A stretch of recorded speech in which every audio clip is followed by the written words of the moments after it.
A lot of people could not solve this particular question without a calculator. We are given 7 whole number, 7 divided by 7 plus 7 divided by 7. And what they did was to use this 7 to divide this 7. And they are left with 7 times 1 plus 7 divided by 7. Okay. Now in their next step, they multiplied this and they had 7. 7 times 1 equals 7 plus 7 divided by 7. Okay.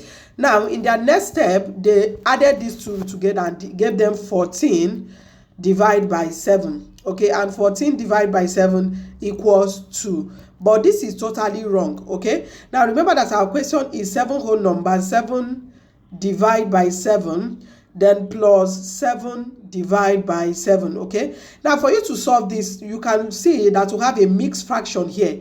We have addition and we have division. Okay, so the first thing we are going to do is to attend to this mixed fraction. How do we do that? We use the denominator, which is 7, times this whole number here, then plus this 7, which is the numerator. Okay, so and we'll divide everything by 7, then plus 7 divide by 7. Okay, so from here, 7 times 7 equals 49, plus 7 divide by 7. Okay, then plus 7 divide by 7.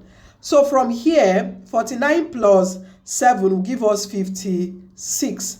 Divide by 7 plus 7 divide by 7. Okay, so from here, 56 divided by 7 equals 8 plus 7 divided by 7. Okay, and according to the order of operation, you know that division, and when it comes to division and addition, division is of higher priority to addition. So we are going to divide first. So we have 8 plus 7 divided by 7 equals 1, and 8 plus 1 equals 9. Thank you for watching. Please subscribe. Bye.